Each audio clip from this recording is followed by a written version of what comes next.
মুস্তাহিদ ইমামগণ ঐক্যবদ্ধ সিদ্ধান্ত দিয়েছেন তারাবির নামাজ 20 রাকাতের কম নয়। এটা কার ইজমা? মুস্তাহিদ ইমামগণের ইজমা। যেই ব্যাপারে দুনিয়ার কোনো আলেমের দ্বিমত করার অধিকার থাকে না, যেই ব্যাপারে দুনিয়ার কোনো আলেমের দ্বিমত করার অধিকার থাকে না। কলির যুগে একদল জাহেলে দ্বিমত করে, যেই ব্যাপারে আলেমের দ্বিমত করার অধিকার নাই সেখানে জাহেলরা নাক গলায়। বর্তমানে কয়েক বছর যাবৎ দেখা যাচ্ছে আমাদের সমাজে একদল উগ্রপন্থী জাহেলদের আবির্ভাব হয়েছে, যারা বলে তারাবির নামাজ 20 রাকাত নয় 8 রাকাত। জিজ্ঞাসা করেন পাইলা কোথায়? কয় সহি বুখারী শরীফে আছে। হাতে উঠাইয়া দেন সহি বুখারী, দেখাও কোন হাদিসে আছে। বলে আমি পড়তে জানি না। কেতনা বড় শিক্ষিত, যে কিতাবের রেফারেন্স দিল সেই কিতাব পড়তে জানে না। জিজ্ঞাসা করুন পড়তে জানিস তাহলে রেফারেন্স দিলে কেন? বলে বাংলা বুখারীতে পাইছি। কেতনা বড় পণ্ডিত, চিন্তা করে দেখেন, সে মূল কিতাব পড়তে জানে না, অনুবাদে পাইছে। এবার বলুন অনুবাদ গ্রন্থেই দেখাও কোথায় পাইলা তারাবির নামাজ 8 রাকাত। তো হাদিস দে পরে শোনায়, কই নবীর বিবি, বুখারী শরীফের হাদিসে উল্লেখ আছে, নবীর বিবি আয়েশা বলেছেন রাসূল করিম সাল্লাল্লাহু আলাইহি ওয়াসাল্লাম এশার পর থেকে ফজর পর্যন্ত গভীর রাতে যে নামাজগুলি পড়তেন এগুলির 2 নাম আছে। 11 মাস যে নামাজগুলি পড়তেন এগুলিকে রাতের নামাজ বলা, সলাতুল কিয়ামুল লাইল বলা হয়। আর রমজান মাসে যে নামাজগুলি পড়তেন এগুলিকে কিয়ামে রমজান বলা হয়। এই পরিভাষা জাহেলরা বুঝে না, আপনাদের বুঝার তেমন একটা দরকার নাই। আমি যেটা বলতেছি সেটা শুনুন। আল্লাহ রসুল এশার পর থেকে ফজরের পূর্ব পর্যন্ত গভীর রাতে যে নামাজগুলি পড়তেন এগুলিকে হাদিসের ভাষায় রাতের নামাজ বলা হয়। নবীর বিবি আয়েশাকে জিজ্ঞেস করা হলো নবীর রাতের নামাজ কি পরিমাণ ছিল। নবীর বিবি আয়েশা বলেন আল্লাহর রসুল এই গভীর রাতের নামাজগুলি বিতির সহ 11 রাকাত পড়তেন। বুখারী শরীফে এই ব্যাপারে বিভিন্ন হাদিস আছে, এর মধ্যে একটা হাদিসের অর্থ হলো আল্লাহ রসুল এই গভীর রাতের নামাজগুলি বিতির সহ 11 রাকাত পড়তেন। এবার বলুন, যে 11 রাকাত নামাজ রসুল পড়তেন, 11 রাকাত থেকে 8 রাকাত আলাদা করলে বিতিরের ভাগে কত রাকাত থাকে? তোমরা যারা বলো তারাবি 8 রাকাত, তোমরাই তো কও বিতির 1 রাকাত। তোমার হাদিসে কয় বিতির 1 রাকাত নয়, বিতির 3 রাকাত। 8 রাকাত তারাবি সাব্যস্ত হয় কিনা একটু পরে দেখব। তুমি তারাবি 8 রাকাত প্রমাণ করার জন্য যেই হাদিস খুলে দেখাইলা এই হাদিসের দ্বারা খেচু করতে গিয়ে সব বের হয়ে গেল। তারাবি 8 রাকাত প্রমাণ হওয়ার আগেই বিতির 3 রাকাত প্রমাণ হয়ে গেল। সুতরাং বিতির 1 রাকাত বলে যে তোমরা চেঁচামেচি করো, এটা ফালতু চেঁচামেচি সাব্যস্ত হইল। এবার আসুন, বিতিরের জন্য 3 রাকাত বাদ দিলে বাকি 8 রাকাত, এই 8 রাকাতের ব্যাপার সেভার। যে হাদিসে নবীর বিবি আয়েশা বলেন এই বিতির সারা 8 রাকাত নামাজ রসুল পড়তেন, এই হাদিসে সুস্পষ্ট ভাষায় উল্লেখ আছে এই 8 রাকাত নামাজ রসুল 12 মাসেই পড়তেন। কোন মাসে? এবার আপনারা বলুন, যে 8 রাকাত নামাজ রসুল 12 মাস পড়তেন এটার নাম তারাবি না তোর মাতা? এটা তো তারাবি না, এটা তো তাহাজ্জুদ। বলেন কিসের হাদিস দিয়ে কিসের দলিল নিল? এই ধরনের গণ্ড মূর্খরা আজকাল একদল গণ্ড মূর্খ বলে তারাবির নামাজ 20 রাকাত নয়, তারাবির নামাজ 8 রাকাত। তারাবির নামাজ 20 রাকাতের কম নয়, এই ব্যাপারে মুস্তাহিদ ইমামগণের ঐক্যবদ্ধ সিদ্ধান্ত হয়েছে। মুস্তাহিদ ইমামগণের ঐক্যবদ্ধ সিদ্ধান্ত হয়েছে, যেই ব্যাপারে ভিন্ন মত পোষণ করার কোনো আলেম পণ্ডিতেরও অধিকার নাই। সেই ব্যাপারে একদল গণ্ড মূর্খরা ভিন্ন মত পোষণ করে। গেল যুগশ্রেষ্ঠ আলেম কিনাম মুস্তাহিদ ইমামগণের ইজমার উদাহরণ। এবার শুনুন যুগশ্রেষ্ঠ আলেমগণের ইজমার উদাহরণ। বর্তমান দুনিয়ার যুগশ্রেষ্ঠ আলেম মুফতিগণ ঐক্যবদ্ধ সিদ্ধান্ত দিয়েছেন আজানে, প্রয়োজনে আজানে মাইকের ব্যবহার জায়েজ, প্রয়োজনে একামতে মাইকের ব্যবহার জায়েজ, প্রয়োজন বুদে নামাজের জমাতে মাইকের ব্যবহার জায়েজ। এটা যুগশ্রেষ্ঠ আলেমগণের ইজমা। তাহলে মাইকে আজান দেওয়া জায়েজ না না জায়েজ, এই প্রশ্নের সরাসরি জবাব কোরআনে আছে না জবাব বের করার ব্যবস্থা আছে? এই ব্যবস্থাটার নাম কোরআনের ভাষায় উলুল আমর, রসুলের হাদিসের ভাষায় উম্মতের ইজমা। বুঝে থাকলে বলুন, রসুলের পরে আবু বকর রসুলের প্রথম খলিফা হওয়ার যোগ্য, এটা কোন ঠিকানায় পাওয়া গেল? উম্মতের ইজমায় পাওয়া গেল। তারাবির নামাজ 20 রাকাতের কম নয়, কোন ঠিকানায় পাওয়া গেল? উম্মতের ইজমায় পাওয়া গেল। মাইকে আজান দেওয়া জায়েজ, কোন ঠিকানায় পাওয়া গেল? উম্মতের ইজমায় পাওয়া গেল। তাই সূরা নিসার 59 নম্বর আয়াতে আল্লাহ বলেন, আতিউল্লাহ ওয়া আতিউর রাসূল ওয়া উলিল আমরি মিনকুম ফাইন তানাজাতুম ফি শাইইন ফারুদ্দুহু ইলাল্লাহি ওয়ার রাসূল। এর ব্যাখ্যা যত তাফসীরের কিতাবে যা কিছু লেখা আছে, এর সারমর্মটা আমার আলোচিত 3 হাদিসের ভিত্তিতে তাফসীরে কবিরে যা লেখা আছে তার সারমর্মটা বলছি। সারমর্মটা হলো, আল্লাহ বলেন আতিউল্লাহ, আল্লাহর আনুগত্য করো। এর ব্যাখ্যা হলো ইসলামের যেসব বিধান আল্লাহর কোরআনে পাও সেইগুলি কোরআন থেকে গ্রহণ করো। তারপরে যে বলেছেন ওয়া আতিউর রাসূল, রাসূলের আনুগত্য করো। এর ব্যাখ্যা হলো ইসলামের যে বিধান কোরআনে না পাও, রাসূলের হাদিসে যদি পাও তাহলে সেটা রাসূলের হাদিস থেকে গ্রহণ করো। তারপরে যে আল্লাহ বলেছেন ওয়া উলিল আমরি মিনকুম, এর ব্যাখ্যা হলো ইসলামের যে বিধান কোরআনেও পাও না, হাদিসেও পাও না, সেই বিধান যদি উম্মতের ইজমায় পাও তাহলে সেটা উম্মতের ইজমাত থেকে গ্রহণ করো। আর যদি মুস্তাহিদগণ সমাধান বের করতে গিয়ে ঐক্যবদ্ধ সমাধান নয়, ভিন্ন ভিন্ন সমাধান, ভিন্ন ভিন্ন মুস্তাহিদ ভিন্ন ভিন্ন সমাধান বের করেন, তাহলে এক একজন মুস্তাহিদের বের করা সমাধানকে এক একটা মজহাব বলা হয়। এই মর্মে আল্লাহ 59 নম্বর আয়াতে বলেন, ফাইন তানাজাতুম ফি শাইইন, তোমরা যদি ঐক্যবদ্ধ না হয় ভিন্ন ভিন্ন সমাধান যদি বের করো, তাইলে এক একজন মুস্তাহিদের বের করা এক একটা সমাধানেই ইসলামের বিধিবিধান পাওয়ার চতুর্থ ঠিকানা। সূরা নিসার 59 নম্বর আয়াতে আল্লাহ ইসলামের যাবতীয় বিধিবিধান পাওয়ার 4 ঠিকানা চিহ্নিত করে দিয়েছেন।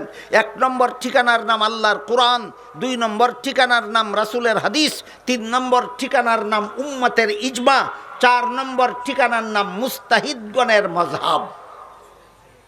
সূরা নিসার 59 নম্বর আয়াতে আল্লাহ ইসলামের যাবতীয় বিধিবিধান কত ঠিকানায় পাওয়া যাবে বলে দিয়েছেন? প্রথম ঠিকানার নাম আল্লাহর কোরআন। আমি যেভাবে বলি, আমি জিজ্ঞেস করলে সেভাবে বলবেন। প্রথম ঠিকানার নাম আল্লাহর কোরআন, দ্বিতীয় ঠিকানার নাম রাসূলের হাদিস, তৃতীয় ঠিকানার নাম উম্মতের ইজমা, চতুর্থ ঠিকানার নাম ইমাম মুস্তাহিদগণের মযহাব।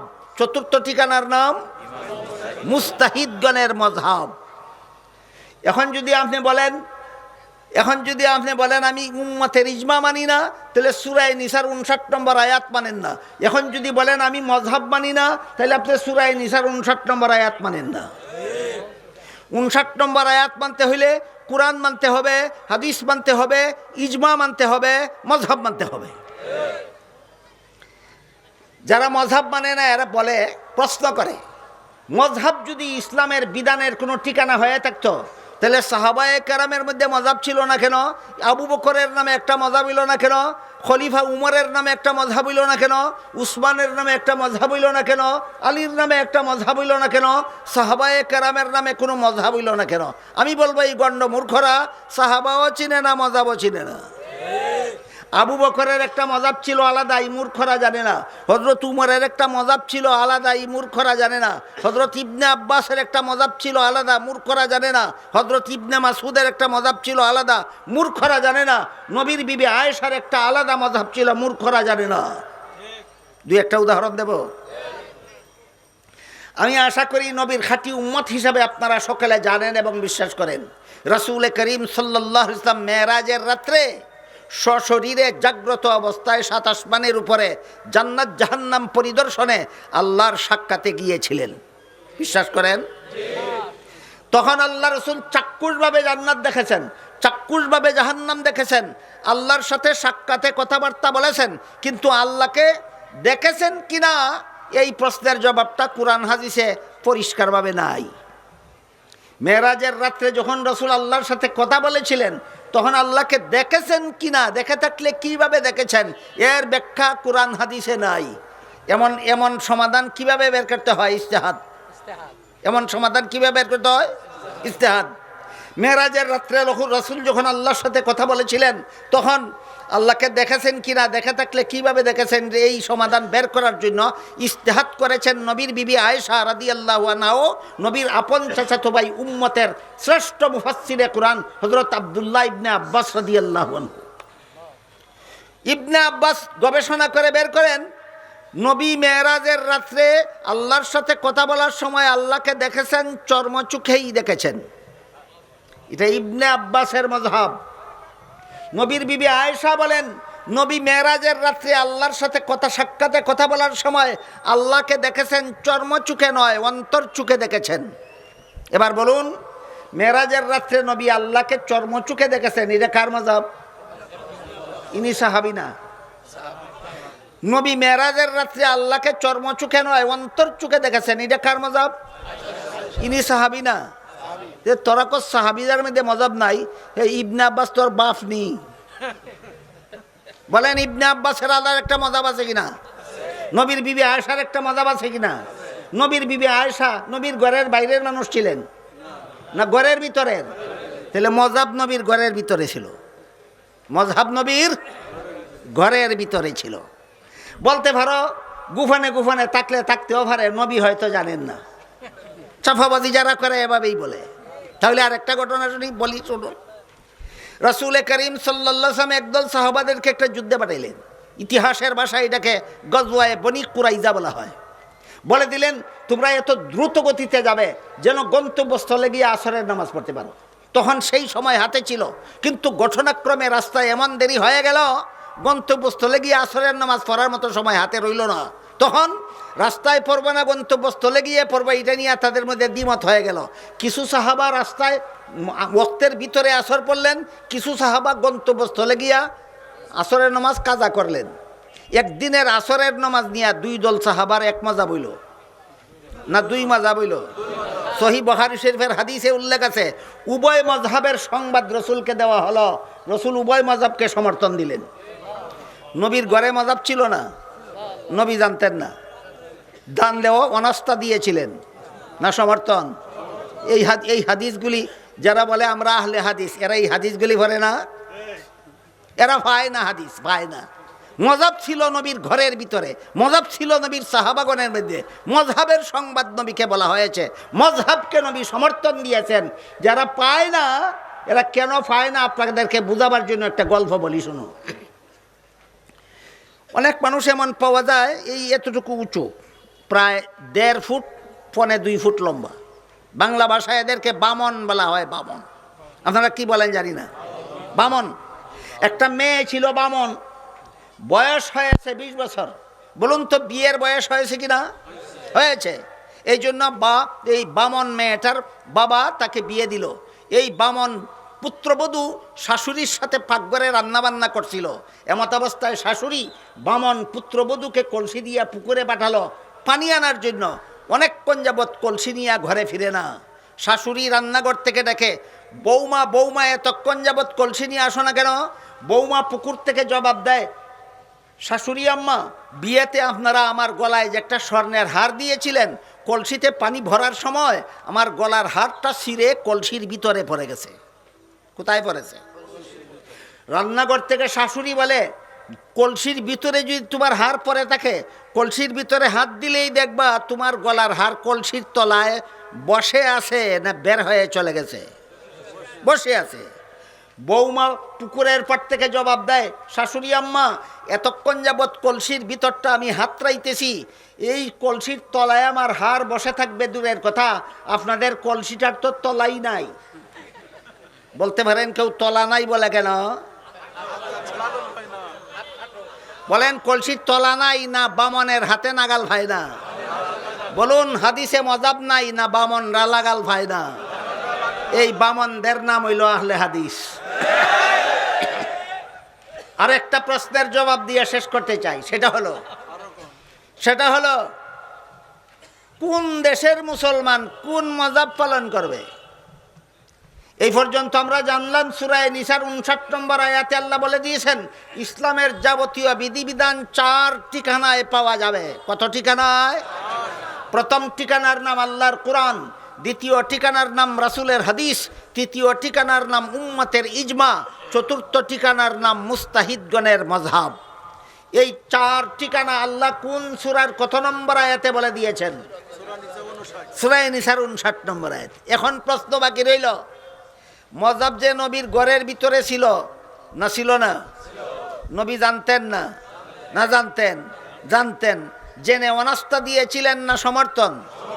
এবার প্রশ্ন বাকি রইল, কোন দেশের মুসলমান কোন মযহাব মতো আমল করবে? এইটাও হাদিসে আছে, কিন্তু বামনে লাগাল ভাই না।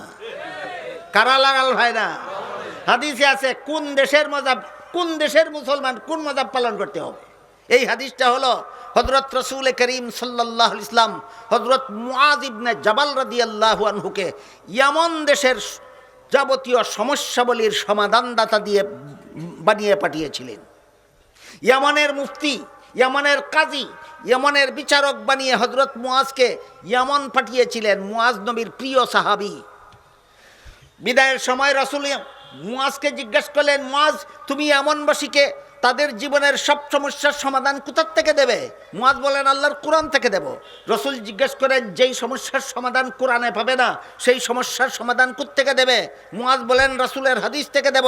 রাসূল জিজ্ঞাসা করেন, যেই সমস্যার সমাধান কোরআনেও পাবে না হাদিসেও পাবে না সেই সমস্যার সমাধান কোথা থেকে দেবে? দেখুন, সব কিছুর সমাধান কিন্তু তখন হয়ে গেছে। মুআজ বলেন, আমি ইজতিহাদ করে সমাধান বের করে দেব। আল্লাহ রাসূল সন্তুষ্ট হয়ে আল্লাহর শুকরিয়া আদায় করেছেন।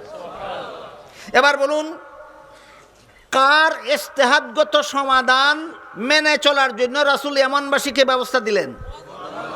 তাহলে মুআজের বের করা সমাধানের নাম উম্মতের ইজমা না মুআজের মযহাব? মুআজের মযহাব। মুআজের মযহাব পালনের ব্যবস্থা করে দিলেন রাসূল ইয়ামানবাসীর জন্য। এর মাধ্যমে শিক্ষা দিলেন, যেই দেশে যেই মযহাব চালু আছে সেই দেশের মুসলমান তার মযহাব মতো আমল করবে। এবার বলুন, বাংলাদেশে কার মযহাব, কোন মযহাব চালু আছে? ওই মুআজ সংক্রান্ত হাদিসের দ্বারা পরিষ্কার হয়ে গেল, বাংলাদেশের মুসলমানদের জন্য আল্লাহ রাসূল হাদিসে সিদ্ধান্ত করে দিয়ে গেছেন, তোমাদের দেশে যেহেতু হানাফি মযহাব চালু আছে, তোমরা যারা আলেম না তোমরা হানাফি মযহাব মতো কোরআন হাদিস আমল করবা। এই মর্মে আল্লাহ সূরা মায়েদার 3 নম্বর আয়াতে বলেন, আল ইয়াউমা আকমালতু লাকুম দীনাকুম ওয়া আতমামতু আলাইকুম নি'মাতি ওয়া রাদিতু লাকুমুল ইসলাম দীনা। আজকে তোমাদের দিনকে পরিপূর্ণ করে দিলাম। সূরা ফাতিহার 3 নম্বর আয়াতে মালিক ইয়াউমিদ্দিন আয়াতে দিন অর্থ কর্মফল। সূরা আল ইমরানের 85 নম্বর আয়াতে দিন অর্থ ধর্ম। সূরার 13 নম্বর আয়াতে আকিমুদ্দিন আয়াতে দিন অর্থ ইসলামের বিশুদ্ধ মতবাদ। সূরা মায়েদার 3 নম্বর আয়াতে আল ইয়াউমা আকমালতু লাকুম দীনাকুম আয়াতে দিন অর্থ ইসলামের বিধিবিধান। ইসলামের বিধিবিধান পরিপূর্ণ করে দিলাম কথাটা বলেছেন সূরা মায়েদার 3 নম্বর আয়াতে। কত ঠিকানায় পাওয়া যাবে? জবাব দিয়েছেন সূরা নিসার 59 নম্বর আয়াতে। এবার বলুন, ইসলামের যাবতীয় বিধিবিধান কিয়ামত পর্যন্ত মানব জীবনের সব সমস্যার সমাধান যে ইসলামের বিধিবিধান পাওয়া যাবে কত ঠিকানায়? প্রথম ঠিকানার নাম আল্লাহর কোরআন, দ্বিতীয় ঠিকানার নাম রাসূলের হাদিস, তৃতীয় ঠিকানার নাম উম্মতের ইজমা, চতুর্থ ঠিকানার নাম মুস্তাহিদগণের মযহাব। ভুলে যাবেন কোনোদিন? কোনোদিন ভুলে যাবেন না। এটা শুধু আলেমদের জন্য নয়, সর্বস্তরের মুসলমানদের জন্য স্মরণ রাখতে হবে। সূরা নিসার 59 নম্বর আয়াতে আল্লাহ ইসলামের যাবতীয় বিধিবিধান পাওয়ার 4 ঠিকানা চিহ্নিত করে দিয়েছেন। প্রথম ঠিকানার নাম আল্লাহর কোরআন, প্রথম ঠিকানার নাম, দ্বিতীয় ঠিকানার নাম রাসূলের হাদিস, তৃতীয় ঠিকানার নাম উম্মতের ইজমা, চতুর্থ ঠিকানার নাম মুস্তাহিদগণের মযহাব। আল্লাহর চিহ্নিত 4 ঠিকানার থেকে ইসলামের যাবতীয় বিধিবিধান গ্রহণ করে আল্লাহ আমাদের সবাইকে পরিপূর্ণ মুসলমান হওয়ার সৌভাগ্য দান করুন। সবাই বলুন আমিন। সুবহান রাব্বিকা রাব্বিল ইজ্জাতি আম্মা ইয়াসিফুন ওয়া সালামুন আলাল মুরসালিন ওয়ালহামদুলিল্লাহি রাব্বিল আলামিন। যারা দোয়াতে শরীক হবেন বসে থাকুন, আস্তাগফিরুল্লাহ দুরূদ শরীফ পড়ুন। আমি কর্তৃপক্ষকে বলবো আমি একটু চা পান করবো, আমার গলায় ব্যথা হচ্ছে। এই সুযোগটা যদি আপনারা দেন, এ ফাঁকে আপনারা দুরূদ শরীফ পড়েন। আর কর্তৃপক্ষ মেহরবানি করে যে কালেকশনটা আমি বন্ধ করে দিয়েছিলাম, এই চা পান করতে করতে 2-3 মিনিটে আপনারা কালেকশনটা ইচ্ছা করলে করে নিতে পারেন।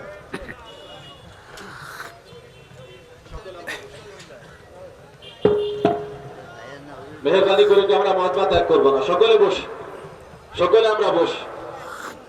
আমাদের মাহফিলের যিনি সভাপতি আল্লামা আকরাম আলী সাহেব দামাত বরকাতুল্লাহ আলী হযরত এসে গেছেন। মেহেরবানি করে সকলে আমরা বসি।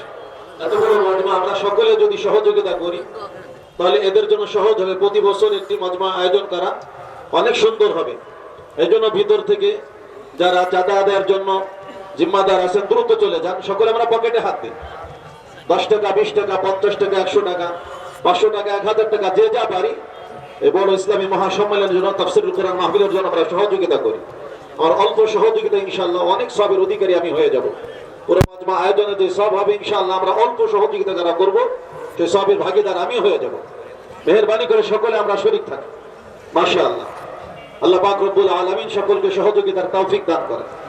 সকলের সহযোগিতাকে আল্লাহ পাক রব্বুল আলামিন ইখলাসের সাথে কবুল করেন। আমরা দোয়ায় শরীক হব। এত বড় মজমা আমার জীবনে আরেকটি মিলতেও পারে, নাও মিলতে পারে। সকলে আমরা দোয়ায় শরীক হব, এরপরে ইনশাআল্লাহ আমরা যাব। রাত খুব বেশি হয়নি, আমরা ইনশাআল্লাহ চলে যেতে পারব।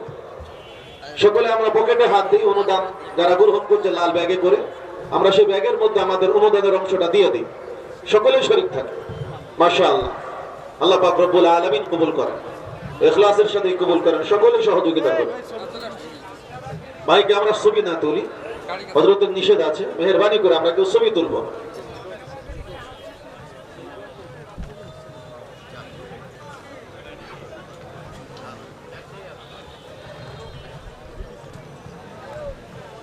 আমরা ইস্তেগফার দুরূদ শরীফ,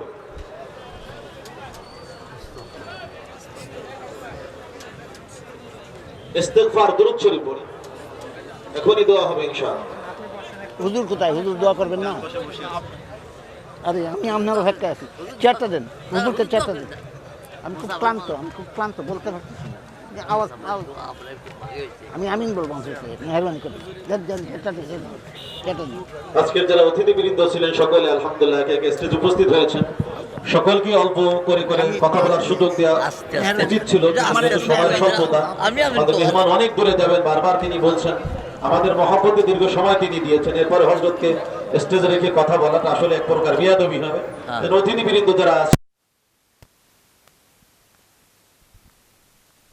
আমরা এবার তার মধ্যে সকলে আমরা বিষয়টা ক্ষমতা দৃষ্টিতে দেখি। এখনই দোয়া হবে ইনশাআল্লাহ। আমরা মোনাজাতের প্রস্তুতি গ্রহণ করি। মোনাজাত পরিচালনা করবেন আজকের মাহফিলের সভাপতি আমাদের সকলের ইসলামের উস্তাদুল আসাতিজা প্রবীণ আলেমে দ্বীন ঐতিহ্যবাহী বাহিদিয়া জামিয়া সনামদুল মুহতামিম শেখুল হাদিস আল্লামা আকরাম আলী সাহেব দামাত বরকাতুল্লাহ আলী।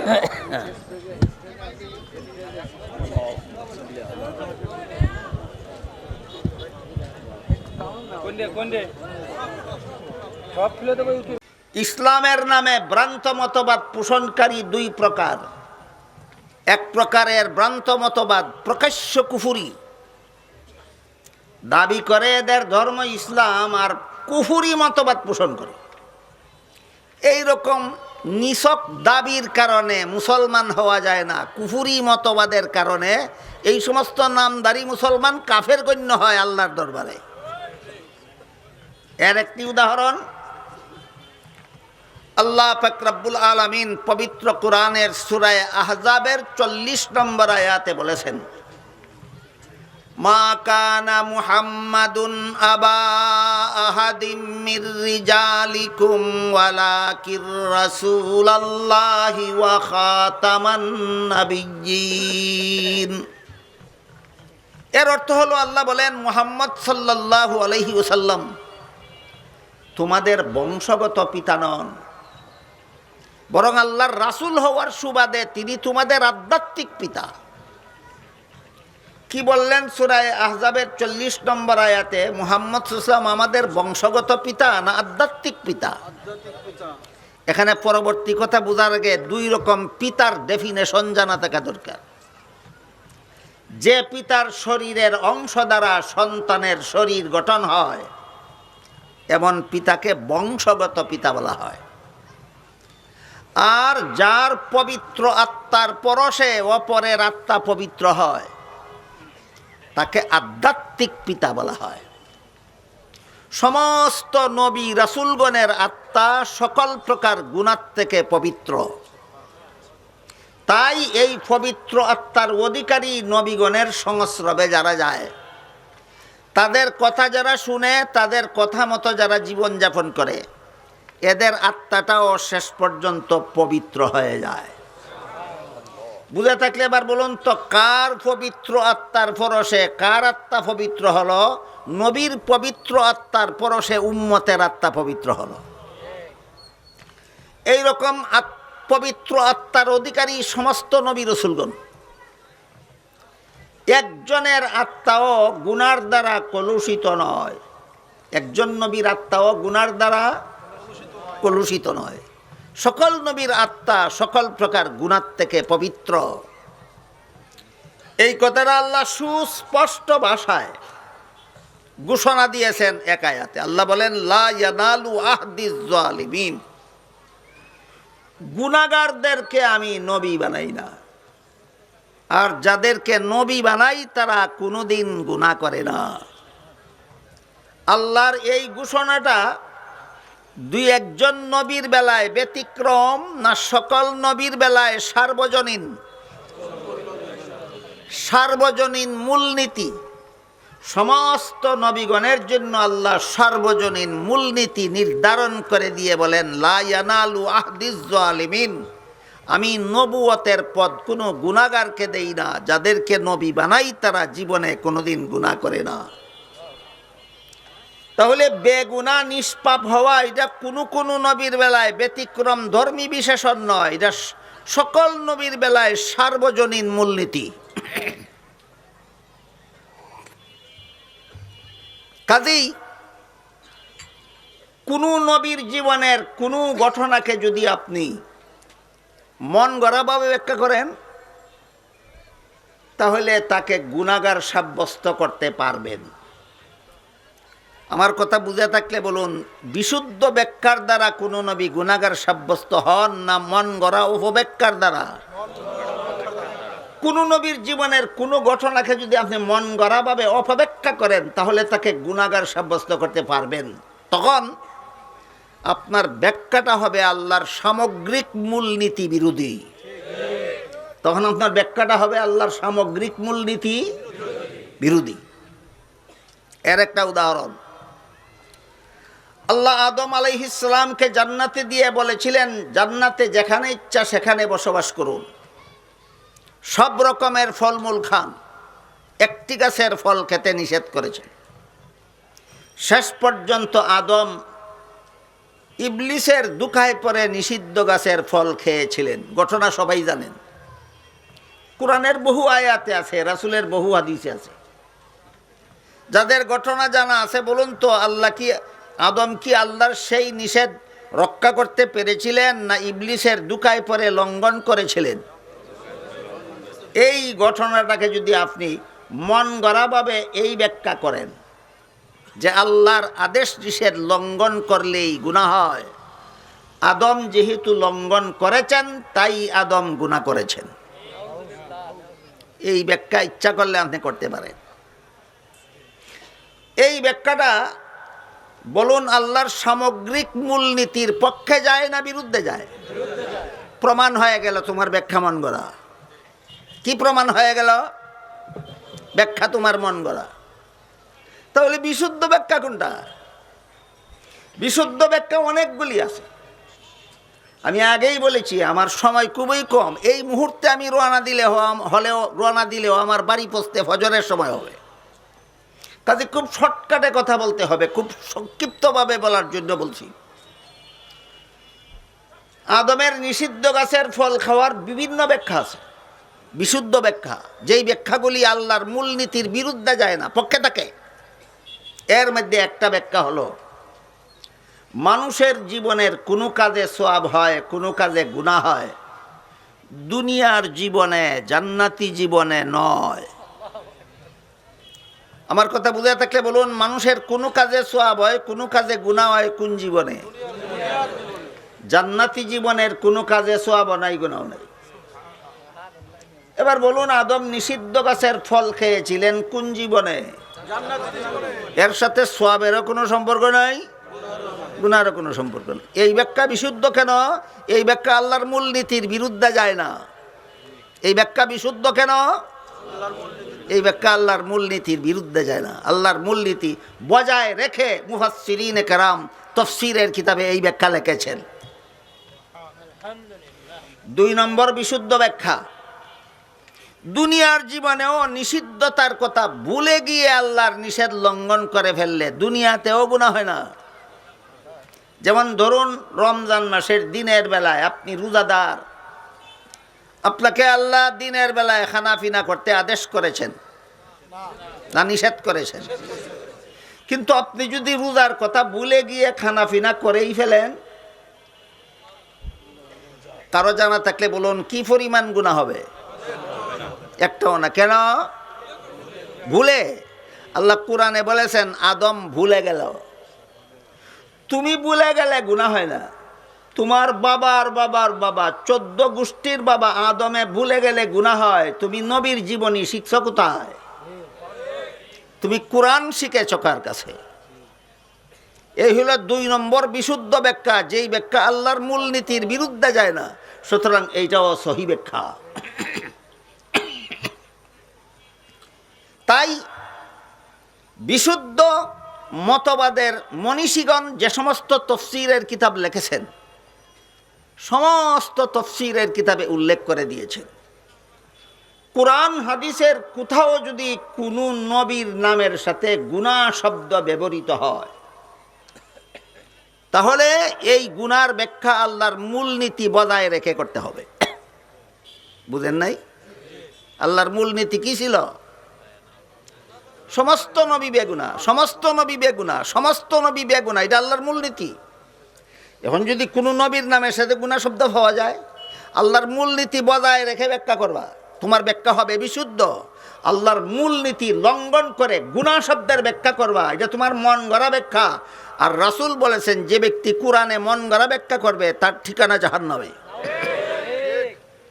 তাই মুফাসসিরিনে কেরাম লিখেছেন কোন নবীর নামে যদি কোরআন হাদিসে গুনাহ শব্দ পাওয়া যায়, সেটা মূল অর্থে ব্যবহৃত হলে আল্লাহর মূলনীতির বিরুদ্ধে যায়, তাই মূল অর্থে ব্যবহার করা যাবে না, রূপক অর্থে ব্যবহৃত হবে। বিষয়টা আপনাদের বুঝাতে পারলাম? এবার বলুন তো কতজন নবী গুনাহগার? একজন না। তাহলে নবীগণকে গুনাহগার মনে করা, এটা কি ইসলামের বিশুদ্ধ মতবাদ না ইসলামের নামে ভ্রান্ত মতবাদ? ইসলামের নামে ভ্রান্ত মতবাদ। এই ভ্রান্ত মতবাদের আবির্ভাব ঘটিয়েছে মানুষের সমাজে ধর্মের নামে সর্বপ্রথম খ্রিস্টানেরা। নবীগণকে গুনাহগার সাব্যস্ত করার মতো ভ্রান্ত মতবাদ ধর্মের নামে মানব সমাজে উদ্ভাবন করেছিল সর্বপ্রথম খ্রিস্টানেরা। আপনারা ধৈর্যের সাথে শুনলে আমি সেই ইতিহাসের গুড়ার কথাটা আপনাদের বলব। বাংলাদেশের মুসলমানদেরকে খ্রিস্ট ধর্মে দীক্ষিত করার জন্য দীর্ঘদিন যাবৎ খ্রিস্টানদের একটা সংস্থা বাংলাদেশে কাজ করে যাচ্ছে। সেই সংস্থাটার নাম হলো খ্রিস্টান মিশনারি বাংলাদেশ। খ্রিস্টান মিশনারি বাংলাদেশের পক্ষ থেকে অসংখ্য অগণিত বই, পুস্তক, পত্র, পত্রিকা, লিফলেট, বিজ্ঞাপন ইত্যাদি অহরহ বৃষ্টির মতো প্রকাশ করা হচ্ছে। এই সমস্ত বই পুস্তকের মধ্যে খ্রিস্টানদের লেখা একটা পুস্তকের নাম কোরআনের আলোকে বেহেশতে যাওয়ার পথ। দেখেন নামটা কিভাবে লেখছে। একজন সাধারণ মুসলমান দেখলে কল্পনাও করতে পারবে না যে এটা খ্রিস্টানের লেখা বই। কোরআনের আলোকে বেহেশতে যাওয়ার পথ শুনলেই সাধারণ মুসলমান মনে করবে কোরআনের আলোক বুঝলে মুসলমানের আলেমরা বুঝে, আর কেউ বুঝে না। বেহেশতে যাওয়ার পথ চিনলে মুসলমানের আলেমরা চিনে, আর কেউ চিনে না। সুতরাং এটা আলেমদের লেখা বই মনে করে সাধারণ মুসলমান পড়বে, আর এটা পড়লেই খ্রিস্টান হতে বাধ্য হবে। এই রকমের চক্রান্ত করে তারা বইয়ের নাম দিয়েছে কোরআনের আলোকে বেহেশতে যাওয়ার পথ। সেই বইয়ে লিখেছে প্রথম মানুষ প্রথম পাপিষ্ট। আপনারা বলুন প্রথম মানুষটার নাম কি? ইনি শুধু প্রথম মানুষ না প্রথম নবীও? হ্যাঁ, প্রথম মানুষও প্রথম নবীও। এই মানুষটাকে প্রথম পাপিষ্ট সাব্যস্ত করলে প্রথম নবী পাপিষ্ট সাব্যস্ত হয়ে যায়। সেই বইয়ে লিখেছে এই মানুষটার পাপ কি ছিল? এই মানুষটার পাপ ছিল জান্নাতে নিষিদ্ধ গাছের ফল খাওয়া। জান্নাতের নিষিদ্ধ গাছের ফল খাওয়াকে যুক্তি হিসাবে দাঁড় করিয়ে আদমকে গুনাহগার সাব্যস্ত করা। খ্রিস্ট ধর্মের এই মতবাদটা বুঝার পরে আপনারা বলুন এটা মুসলমানি মতবাদ না খ্রিস্টানি মতবাদ? আমি আগেই বলেছি আদমের নিষিদ্ধ গাছের ফল খাওয়া গুনার আওতায় পড়ে, গুনার আওতায় পড়ে না। খ্রিস্টানেরা বলে এইটাই ছিল তার পাপ। সুতরাং প্রথম নবী, প্রথম মানুষ আদম, প্রথম পাপিষ্ট, নিষিদ্ধ গাছের ফল খাওয়া ছিল তার পাপ। এরপর যা কুড়ি মতবাদ, যাদের আমল ভালো দেখা যায়, যাদের লিবাস পোশাক ভালো দেখা যায়, যাদের দাড়ি দেখা যায় সুন্নতি দাড়ি, মাথায় দেখা যায় সুন্নতি টুপি পাগড়ি, গায়ে দেখা যায় সুন্নতি লম্বা জামা, কিন্তু খ্রিস্টানদের দালালি করে ইচ্ছায় অনিচ্ছায়। কিভাবে? বলে হযরত জাকারিয়া আলাইহিস সালাম আল্লাহর দরবারে শাস্তিযোগ্য অপরাধ করেছিলেন। এইটাকেই ফার্সি ভাষায় বলে গুনাহ। ফার্সি ভাষায় বলে গুনাহ। শাস্তিযোগ্য অপরাধের নাম ফার্সি ভাষায় গুনাহ, আরবি ভাষায় মাসিয়ত, আরবি ভাষায় মাসিয়ত, বাংলা ভাষায় মহাপাপ, বাংলা ভাষায় মহাপাপ। জাকারিয়া আলাইহিস সালাম আল্লাহর দরবারে শাস্তিযোগ্য অপরাধ করেছিলেন, গুনাহ করেছিলেন। ইউসুফ আলাইহিস সালাম আল্লাহর দরবারে শাস্তিযোগ্য অপরাধ করেছিলেন, গুনাহ করেছিলেন। মুসা আলাইহিস সালাম আল্লাহর দরবারে শাস্তিযোগ্য অপরাধ করেছিলেন। এমনকি মুহাম্মাদুর রাসূলুল্লাহ সাল্লাল্লাহু আলাইহি ওয়াসাল্লাম আল্লাহর দরবারে শাস্তিযোগ্য অপরাধ করেছিলেন। সুন্নতি লিবাসদারি, সুন্নতি টুফিদারি, সুন্নতি ফাগরিদারি, সুন্নতি জুব্বাদারি মুসলমান, এমন কিছু মুসলমান আছে তারাও এই কথাগুলি বলে। মুহাম্মাদুর রাসূলুল্লাহ সাল্লাল্লাহু আলাইহি ওয়াসাল্লাম আল্লাহর দরবারে শাস্তিযোগ্য অপরাধ করেছিলেন। এই ভালো মানুষটার নাম হযরত মাওলানা সাদ সাহেব। এই ভালো মানুষটার নাম হযরত মাওলানা সাদ সাহেব। এই লোকটার অনুসারীরা এতনা বড়, এই লোকটার অনুসারীরা এতনা বড় ইতর,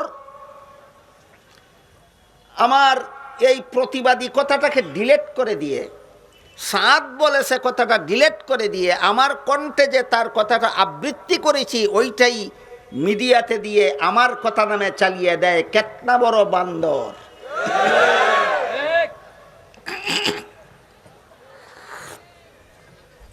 বলেন কথাগুলি আমার না সাদ সাহেবের? জাকারিয়া আলাইহিস সালাম শাস্তিযোগ্য অপরাধ করেছিলেন, কথা আমার না সাদ সাহেবের? ইউসুফ আলাইহিস সালাম শাস্তিযোগ্য অপরাধ করেছিলেন, কথা আমার না সাদ সাহেবের? মুসা আলাইহিস সালাম শাস্তিযোগ্য অপরাধ করেছিলেন, কথা আমার না সাদ সাহেবের? মুহাম্মাদুর রাসূলুল্লাহ শাস্তিযোগ্য অপরাধ করেছিলেন, কথা আমার না সাদ সাহেবের? এখন যদি বানরে এই সাদ সাহেব নামটা ডিলেট করে দিয়া, আমার প্রতিবাদ ডিলেট করে দিয়ে শুধু আমি যে আবৃত্তি করলাম এটা আমার নামে ভাইরাল করে দেয়, এটা কি ইতর বলবো না বানর বলবো আমি খুঁজেই পাচ্ছি না। এই সাদের পন্থীরা এমন একটা ইতরামি করেছে আরেক বক্তব্যের বেলায়, যেটা আমার নাম ঘোষণার সময় হুজুর বলেছেন। সাদ সাহেব বলে মসজিদের ইমামতের বিনিময়ে ইমাম সাহেবকে যে ভাতা দেওয়া হয়, আজান দেওয়ার বিনিময়ে মুয়াজ্জিনকে যে ভাতা দেওয়া হয়, আমি বলেছি না সাদ সাহেব বলেছে? এই ফাঁকে সাদ সাহেব বলেছে। কেন বলি? এই বান্দাবি যেন করতে না পারে, আমার এই প্রতিবাদটা ডিলেট করে দিয়ে আমার কণ্ঠস্বরে যেন ভাইরাল করার, বান্দাবি করার সুযোগ না পায়। মসজিদের ইমাম সাহেবকে যে ভাতা দেওয়া হয়, মুয়াজ্জিন সাহেবকে যে ভাতা দেওয়া হয়, সাদ সাহেব বলে মাদ্রাসার ছাত্রদেরকে যে উস্তাদ কোরআন হাদিস শিক্ষা দেন তাদেরকে যে ভাতা দেওয়া হয়, এই ভাতাগুলি বেশ্যা নারীর দেহ ব্যবসায়ের উপার্জনের চেয়েও জঘন্যতম হারাম। আমি বলেছি না সাদ সাহেব বলেছে? এখানে সাদ সব বলেছে কথাটা ডিলেট করে দেয়, আমার প্রতিবাদটা ডিলেট করে দেয়। আর আমি যে আবৃত্তি করলাম আমার কণ্ঠে, এই আবৃত্তিটা আগে পিছে ডিলেট করে আবৃত্তিটা ইলেকট্রনিক্স মিডিয়াতে দিয়ে আমার নামে ভাইরাল করে দেয়। কেতনা বড় ইবলিস হলে এমন ইত্রামি করতে পারে? এজন্য বলেছি নবীগণকে অনেক ভালো মানুষ আকৃতি দেখা যায় ভালো মানুষ, কিন্তু নবীগণকে পাপিষ্ঠ সাব্যস্ত করে।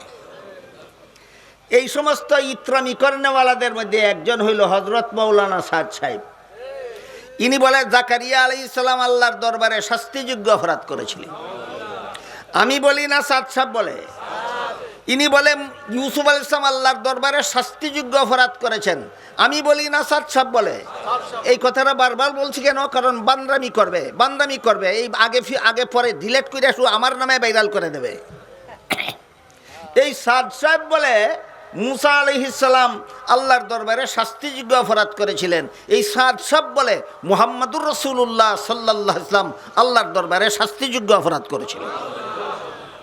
এবার বলুন, নবীগণকে শাস্তিযোগ্য অপরাধী সাব্যস্ত করা, নবীগণকে গুনাহগার সাব্যস্ত করা, এতক্ষণের কথা বুঝে থাকলে বলুন এটা মুসলমানি মতবাদ না খ্রিস্টানি মতবাদ? এই মতবাদ যারা মুসলমান সমাজে চালু করে, এরা জেনে হোক না জেনে হোক, এরা খ্রিস্টানের দালালি করে। এই জন্য বলছিলাম সূরাতুল ফাতিহার ৩ নম্বর আয়াতে আল্লাহ দিন শব্দকে ব্যবহার করেছেন কর্মফল অর্থে। সূরা আলে ইমরানের 85 নম্বর আয়াতে আল্লাহ দিন শব্দকে ব্যবহার করেছেন ধর্ম অর্থে। সূরা শুরার 13 নম্বর আয়াতে আল্লাহ দিন শব্দ ব্যবহার করেছেন ইসলামের বিশুদ্ধ মতবাদ অর্থে। আকিমুদ্দিন অর্থ ইসলামের বিশুদ্ধ মতবাদে অটল থাকো। বাংলা ভাষা বোঝাবার জন্য আমি বিশুদ্ধ মতবাদ বলেছি। ইসলামী পরিভাষায় বলে সহি আকিদা। সহি আকিদা বললে অনেক অতি বাঙালিরা বুঝে না। কিছু অতি বাঙালিও আছে না? কিছু অতি বাঙালিও আছে। নামাজকে বলে উপাসনা। নামাজকে কি বলে? উপাসনা। আমরা ছোটবেলায় দেখতাম সম্মানিত আলেম বুজুর্গদের নাম বলার সাথে সাথে সাহেব বলা হইতো। সাহেব শব্দের মর্ম হইল সাহিবুল ফজলে ওয়াল কামাল, তিনি সুযোগ্য, আল্লাহর দৃষ্টিতে মর্যাদা সম্পন্ন। এই হইল সাহেব শব্দের অর্থ। আজকাল কিছু অতি বাঙালির আবির্ভাব হয়েছে। হিন্দুর নামেও বলে মহোদয়, মুহাদ্দিস সাহেবের নামেও বলে মহোদয়। মহোদয়ের তো কি? মহাযুগ উদয় সমান মহোদয়। মহাযুগ উদয়, মহাব্যক্তি উদয় হয়েছেন মঞ্চে। এটা তো হিন্দু হইতে পারে, মুহাদ্দিস হইতে পারে। তাহলে হিন্দুর যেই উপাধি, মুহাদ্দিসের সেই উপাধি কারা দেয়? অতি বাঙালিরা দেয়। বাঙালি হওয়া অবশ্যই দরকার। আমরা বাঙালি হওয়া খুবই ভালো, অতি বাঙালি হওয়া ভালো নয়।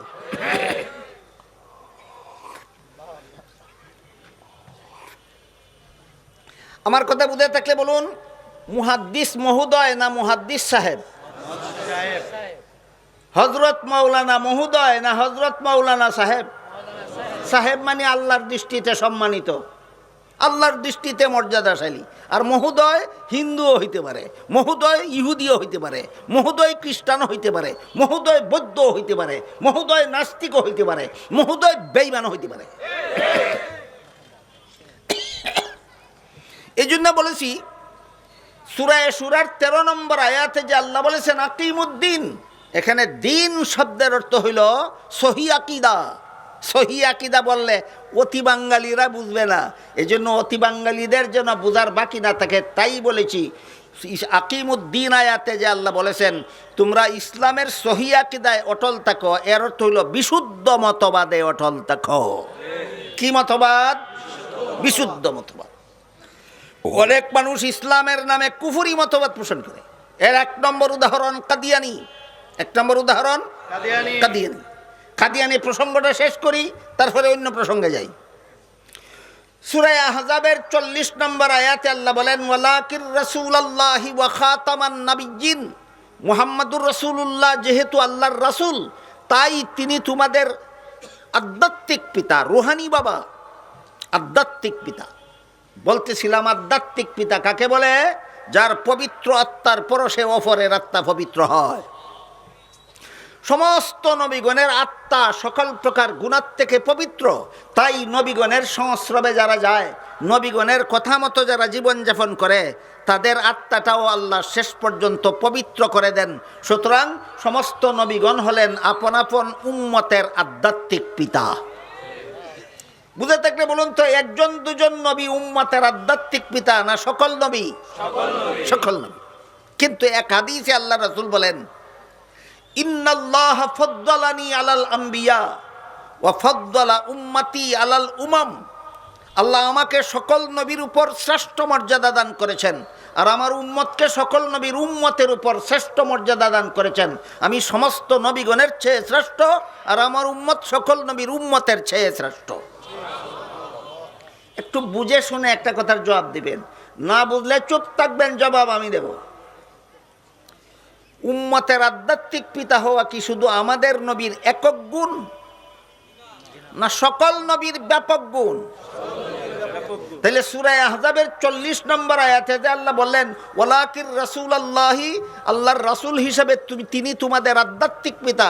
আধ্যাত্মিক পিতা হওয়া তো আমাদের নবীর আলাদা গুণ নয়, এটা তো সকল নবীর গুণ। আমাদের নবীর আলাদা গুণ গেল কোথায়? প্রশ্নের জবাবে আল্লাহ বলেন, ওয়া খাতামান নাবিয়্যিন, তোমাদের নবীর একক গুণ হইল তিনি খাতামুন নবিয়্যিন। আর কোন নবীকে আমি খাতামুন নবিয়্যিন বানাইনি, একমাত্র তোমাদের নবীকে খাতামুন নবিয়্যিন বানিয়েছি। মনে রাখি, পরবর্তী কথাগুলি বোঝার জন্য সূরা আহজাবের 40 নম্বর আয়াতে আল্লাহ আমাদের নবীকে বৈশিষ্ট্যপূর্ণ গুণে গুণান্বিত হিসাবে খাতামুন নবিয়্যিন উপাধিতে ভূষিত করেছেন। এই খাতামুন নবিয়্যিনের অর্থ কি? তিরমিজি শরীফের বর্ণিত হাদিসে রাসূল বলেন, লা তাকুমুস সাআতু হাত্তা ইউবাসা দাজ্জালুনা কাযযাবুনা কুল্লুহুম ইয়াজআমু আন্নাহু নাবিয়্যুন ওয়া আনা খাতামুন নাবিয়্যিন লা নাবিয়্যা বাদি। এর অর্থ হলো, আমার পরে কিয়ামত পর্যন্ত যদি কেউ নবী হওয়ার দাবি করে, আমার আবির্ভাবের পর থেকে কিয়ামত পর্যন্ত যদি কেউ নবী হওয়ার দাবি করে, তাহলে সে হবে মিথ্যাবাদী দাজ্জাল। কারণ বর্ণনা করে রাসূল বলেন, আমার পরবর্তী কেউ নবী হওয়ার দাবি করলে সে মিথ্যাবাদী দাজ্জাল হবে। কেন? কারণ হলো, আল্লাহ যে আমাকে খাতামুন নবিয়্যিন বলেছেন, এর অর্থ হলো শেষ নবী। এর অর্থ হলো শেষ নবী। সূরা আহজাবের 40 নম্বর আয়াতে আল্লাহ আমাদের নবীকে খাতামান নবিয়্যিন বলেছেন। তিরমিজি শরীফের হাদিসে রাসূল তার অর্থ বলে দিয়েছেন শেষ নবী। কাদিয়ানীরা মানে না। সূরা আহজাবের 40 নম্বর আয়াত মানে না? মানে না। কোরআনের কোন আয়াত যে মানে নাই, না মানাটা ইসলামী মতবাদ না কুফরি মতবাদ? অথচ তারা দলের নাম দিয়েছে আহমদিয়া, মুসলিম জামাত। আমরা মুসলমানের দল। কিসের নামে কিসের দল? ইসলামের নামে কাফিরের দল। ইসলামের নামে কাফিরের দল। এই জন্য আল্লাহ বলেন, আকিমুদ্দিন, সাবধান, ইসলামের নামে কুফরি করবা না। যারা মুসলমান বলে দাবি করো, ইসলামের বিশুদ্ধ মতবাদে অটল থাকো। এটা হলো ইসলামের নামে ভ্রান্ত মতবাদের একটি উদাহরণ। যেই ভ্রান্ত মতবাদের কারণে তার ধর্ম ইসলাম থাকে না, সে কাফের সাব্যস্ত হয়ে যায়। আরেক প্রকার ভ্রান্ত মতবাদ আছে, কাফেরও হয় না, ভ্রান্ত মতবাদের দ্বারা কাফেরও হয় না, নির্ভেজাল মুসলমানও থাকে না। কাফেরও হয় না, নির্ভেজাল মুসলমানও থাকে না। এইটাও ইসলামের নামে ভ্রান্ত মতবাদ। এই ধরনের ভ্রান্ত মতবাদের পর্যায়ে পরে নবীগণকে গুনাহগার সাব্যস্ত করা। এই ধরনের ভ্রান্ত মতবাদের পর্যায়ে পরে কি? নবীগণকে গুনাহগার সাব্যস্ত করা। আলোচনা একটু আগেই করে ফেলেছি। আমার কথা বুঝে থাকলে বলুন, যারা মন গড়া ব্যাখ্যা, অপব্যাখ্যার মাধ্যমে, অপব্যাখ্যার আশ্রয়ে আল্লাহর সামগ্রিক মূলনীতি বিরোধী ব্যাখ্যা করে কোনো না কোনো নবীকে গুনাহগার সাব্যস্ত করে, এরা ইসলামের বিশুদ্ধ মতবাদে আছে না ইসলামের নামে ভ্রান্ত মতবাদী? আল্লাহ পাক রব্বুল আলামিন বলেন, আকিমুদ্দিন, সাবধান, ইসলামের নামে ভ্রান্ত মতবাদ পোষণ করবে না। যারা দাবি করো তোমাদের ধর্ম ইসলাম, তোমরা ইসলামের বিশুদ্ধ মতবাদে অটল থাকো। সূরা ফাতিহার 3 নম্বর আয়াতে দিন শব্দকে আল্লাহ কর্মফল অর্থে ব্যবহার করেছেন। সূরা আলে ইমরানের 85 নম্বর আয়াতে আল্লাহ দিন শব্দকে ধর্ম অর্থে ব্যবহার করেছেন। সূরা শুরার 13 নম্বর আয়াতে আল্লাহ দিন শব্দকে ইসলামের বিশুদ্ধ মতবাদ অর্থে ব্যবহার করেছেন। তিনটা অর্থ মনে রাখতে পারলে চতুর্থ নম্বর অর্থটা বলবো। একটু দেখি আপনারা কতজন মনে রাখতে পারলেন। মালিক ইয়াউমিদ্দিন আয়াতে দিন অর্থ কি? কর্মফল। মাইয়াবতাগি গায়রাল ইসলামি দীনান, সূরা আলে ইমরানের 85 নম্বর আয়াতে দিন অর্থ কি? ধর্ম। সূরা শুরার 13 নম্বর আয়াতে আকিমুদ্দিন আয়াতে দিন অর্থ কি? ইসলামের বিশুদ্ধ মতবাদ। এবার তাহলে 4 নম্বর অর্থটা বলি। আমি আপনাদের সামনে আজকে যে আয়াত তিলাওয়াত করেছি সেটা হলো সূরা মায়েদার 3 নম্বর আয়াতের সামান্য অংশ। এখানে আল্লাহ বলেন, আল ইয়াউমা আকমালতু লাকুম দীনাকুম, আজকে আমি তোমাদের দিনকে পরিপূর্ণ করে দিলাম। এখানে দিন অর্থ কর্মফল নয়, এখানে দিন অর্থ ধর্মও নয়, এখানে দিন অর্থ বিশুদ্ধ মতবাদ নয়, এখানে দিন শব্দকে আল্লাহ ইসলামের বিধিবিধান অর্থে ব্যবহার করেছেন। আয়াতের অর্থ হলো, আজ থেকে আমি তোমাদের ইসলামের যাবতীয় বিধিবিধান পরিপূর্ণ করে দিলাম। একটু দয়া করে বলবেন বুঝে থাকলে, আল ইয়াউমা আকমালতু লাকুম দীনাকুম আয়াতে যে আল্লাহ বলেছেন আজকের থেকে আমি তোমাদের দিনকে পরিপূর্ণ করে দিলাম, এখানে দিন অর্থ ইসলামের বিধিবিধান পরিপূর্ণ করে দিলাম। ইসলাম মানব জীবনের কিয়ামত পর্যন্ত মানব জীবনের সব সমস্যার সমাধান একমাত্র ইসলামের বিধিবিধানে নিহিত আছে। মানব জীবন কিয়ামত পর্যন্ত কোনো মানুষ কোনো দুনিয়াতে কোনো সমস্যার সম্মুখীন হলে সমাধানের জন্য ইসলামের বাইরে কোথাও যেতে হবে না। সব সমস্যার সমাধান ইসলামের বিধিবিধান, সব সমস্যার সমাধান ইসলামের বিধিবিধান।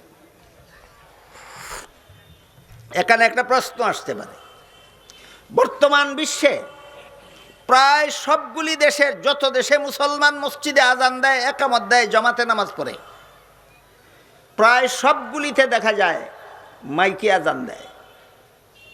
অনেক কানে মাইকে একামত দেয়, অনেক বেশি মুসল্লি হইলে মাইকে নামাজও পড়ানো হয়। আপনাদের এলাকায় মাইকে আজান দেওয়া হয় কোথাও? এই মাইকে আজান দেওয়া ইসলামের বিধান? আপনারা জবাব দেবেন, আমি প্রশ্নটা বলি, জবাব আমি দেব। এই মাইকে আজান দেওয়া ইসলামের বিধান মতো জায়েজ না না জায়েজ? যদি বলেন জায়েজ, বলুন কোরআন হাদিসের কোথায় আছে। যদি বলেন না জায়েজ, বলতে হবে কোরআন হাদিসের কোথায় আছে। অথচ মাইকে আজান দেওয়া, মাইকে একামত দেওয়া, মাইকে নামাজের ইমামতি করা জায়েজ অথবা না জায়েজ এমন কথা কোরআনেও খুঁজে পাবেন না, হাদিসেও খুঁজে পাবেন না। তাইলে ইসলামের বিধিবিধান সব সমস্যার সমাধান হলো কিভাবে? প্রশ্ন বুঝাতে পারলাম? প্রশ্নের সংক্ষিপ্ত জবাব, ইসলামের বিধিবিধান মানব জীবনের সব সমস্যার সমাধান, কথাটা আল্লাহ বলেছেন সূরা মায়েদার 3 নম্বর আয়াতে। কিন্তু এই বিধানগুলি পাওয়া যাবে কোথায়? এই প্রশ্নের জবাব এখানে নেই। এই প্রশ্নের জবাব দিয়েছেন আল্লাহ সূরা নিসার 59 নম্বর আয়াতে। ইসলামের যাবতীয় বিধিবিধান পাওয়া যাবে কোথায়? এই প্রশ্নের জবাব সূরা মায়েদার 3 নম্বর আয়াতে নেই। এই প্রশ্নের জবাব দিয়েছেন আল্লাহ সূরা নিসার 59 নম্বর আয়াতে। সেখানে আল্লাহ বলেন, ইয়া আইয়ুহাল্লাযীনা আমানু আতিউল্লাহা ওয়া আতিউর রাসূলা ওয়া উলিল আমরি মিনকুম ফাইন তানাযাতুম ফি শাইইন ফারুদ্দুহু ইলাল্লাহি ওয়ার রাসূল। কোন সূরার? নিসার। কত নম্বর আয়াত? 59 নম্বর আয়াত। এই আয়াতের ব্যাখ্যা প্রসঙ্গেই আমি খুতবার সাথে সাথে 3টা হাদিস পড়েছি। এই 3 হাদিস এই আয়াতের ব্যাখ্যা। এক হাদিসে রাসূল বলেন, তারাকতু ফীকুম আমরাইনি লান তাদিল্লু মা তামাসসাকতুম বিহিমা কিতাবাল্লাহি ওয়া সুন্নাত রাসূলি। এর অর্থ হলো, হে আমার উম্মত মুসলমানেরা, আমি দুনিয়ার থেকে বিদায় কালে তোমাদের হাতে 2টি জিনিস রেখে যাচ্ছি। যতদিন পর্যন্ত তোমরা আমার রেখে যাওয়া দুটি জিনিস শক্তভাবে ধারণ করে থাকবে ততদিন পর্যন্ত তোমরা পথভ্রষ্ট হবে না। আমার রেখে যাওয়া দুটি জিনিসের প্রথমটি হলো আল্লাহর কিতাব কুরআন, দ্বিতীয়টি হলো রসুলের সুন্নত হাদিস। 1 নম্বর আল্লাহর কুরআন, 2 নম্বর রসুলের হাদিস। দ্বিতীয় যে হাদিসটা পড়েছি সেই হাদিসে রসুল বলেন, ইন্নাল্লাহা লা ইয়াজমাউ উম্মতি আও ক্বালা উম্মাতা মুহাম্মাদিন সাল্লাল্লাহু আলাইহি ওয়াসাল্লাম আলা দালালাতিন আবাদা। এর মর্ম হলো, ভবিষ্যতে তোমাদের জীবনের কোনো সমস্যার সমাধান যদি সরাসরি কোরআন হাদিসে খুঁজে না পাও, সরাসরি কোরআন হাদিসে খুঁজে না পাও, কোরআন হাদিসের আলোকে গবেষণা করে সমাধান বের করার দায়িত্ব দিয়েছেন আল্লাহ একদল মানুষের হাতে। এই দায়িত্বটা আল্লাহ দিয়েছেন সূরা নিসার ৮৩ নম্বর আয়াতে। একদল মানুষ ওই সমস্ত বিষয়ের সমাধান কোরআন হাদিসের আলোকে খুঁজে বের করবে। যাদের হাতে দায়িত্ব দিয়েছেন তাদেরকে পরিভাষাগতভাবে এক বচনে মুজতাহিদ, বহু বচনে মুজতাহিদিন বলা হয়। এদের গবেষণার নাম ইজতিহাদ। গবেষণা মন গড়াভাবে করলে হবে না, একটা মূলনীতির অধীনে করতে হবে। মূলনীতিটার নাম কিয়াস। এভাবে গবেষণা করে সমাধান বের করার নাম ইস্তেমবাত। আপনারা যারা আলেম নন, আপনাদের এই পারিভাষিক শব্দগুলি বোঝারও দরকার নাই, স্মরণ রাখারও দরকার নেই। উলামায়ে কেরামের খেদমতে সবিনয় আরজ করব, এই 4টা পারিভাষিক শব্দ স্মরণ রাখলে এই জাতীয় সব সমস্যার সমাধান বের করা সহজ হয়ে যাবে। যেসব প্রশ্নের সরাসরি সমাধান কোরআন হাদিসে খুঁজে পাওয়া যায় না, যেমন মাইকে আজান দেওয়া জায়েজ না জায়েজ, এই প্রশ্নের সরাসরি সমাধান কোরআনের কোন আয়াতে খুঁজে পাবেন না।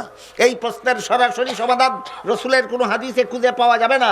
এই জাতীয় সমস্যাবলীর সমাধান গবেষণা করে বের করার জন্য আল্লাহ একদল মানুষের হাতে দায়িত্ব দিয়েছেন সূরা নিসার ৮৩ নম্বর আয়াতে। এদের উপাধি হইল এরা মুস্তাহিদ। এদের উপাধি, এদের গবেষণার নাম, এরা মন গড়া গবেষণা করবে না, একটা নীতিমালার অধীনে, নীতিমালাটার নাম কিয়াস। এভাবে সমাধান বের করার নাম ইস্তেমবাত। এরা যদি ঐক্যবদ্ধ সমাধান বের করে, এরা যদি ঐক্যবদ্ধ সমাধান বের করে, তাহলে আল্লাহ রসুল হাদিসে বলেছেন এটার নাম উম্মতের ইজমা, আর কুরআনে আল্লাহ বলেছেন উলুল আমর।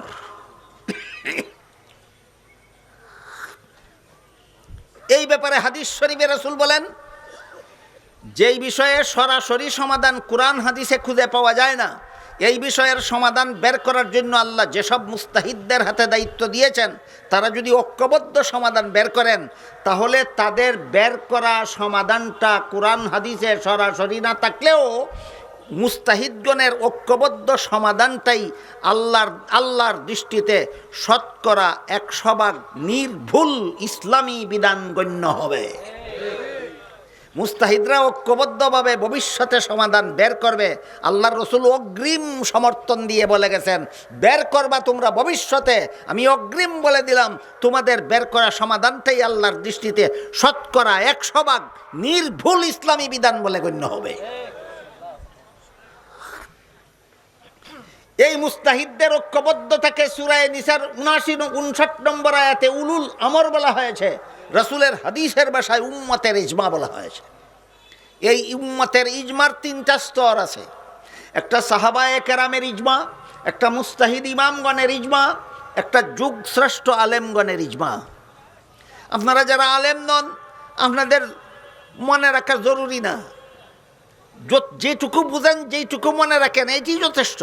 কিন্তু উলামায়ে কেরামের খেদমতে সবিনয় করজোরে আবেদন করব, মেহরবানি করে ইজমার 3টা স্তরের কথা স্মরণ রাখুন, অনেক সমস্যার সমাধান বের হয়ে যাবে। ইজমার 3টা স্তর, একটা সাহাবাদের ইজমা, একটা মুস্তাহিদ ইমামগণের ইজমা, একটা যুগশ্রেষ্ঠ মুফতিগণের ইজমা। 3টা ইজমার 3টা বৈশিষ্ট্য আছে। সাহাবাদের ঐক্যবদ্ধ সমাধান বের করলে পরে কোনো মজহাবের ইমামের অধিকার থাকে না সেই ব্যাপারে ভিন্ন মত পোষণ করার। মজহাবের ইমামগণ ঐক্যবদ্ধ সিদ্ধান্ত দিলে দুনিয়ার কোনো আলেমের অধিকার থাকে না ভিন্ন মত পোষণ করার। যুগশ্রেষ্ঠ মুফতিগণ ঐক্যবদ্ধ সিদ্ধান্ত দিলে কোনো আলেম ছাড়া অন্য কোনো লোকের অধিকার থাকে না মন্তব্য করার। এবার 3টা ইজমার 3টা উদাহরণ দিচ্ছি, শুনুন। রাসূলের ইন্তেকালের পর রাসূলের প্রথম খলিফা কে হবেন, এটা একটা প্রশ্ন। কোরআনের কোনো আয়াতে এর কোনো উত্তর নেই, রাসূলের কোনো হাদিসেও সুস্পষ্টভাবে উল্লেখ নাই যে আমার পরে আবু বকর হবে আমার প্রথম খলিফা, এমন কথা নাই। কাজেই কোরআনে পাওয়া গেল না প্রশ্নের জবাব, হাদিসে পাওয়া গেল না প্রশ্নের জবাব। কি করতে হবে?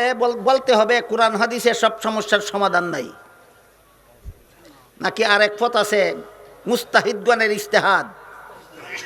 সাহাবায়ে কেরাম ইজতিহাদে বসলেন, সমস্ত সাহাবাগণ সহিহ বুখারী শরীফের বর্ণিত একটি হাদিসের আলোকে গবেষণা করে সিদ্ধান্ত দিলেন একমাত্র আবু বকর সিদ্দিক রাদিয়াল্লাহু আনহু রাসূলের প্রথম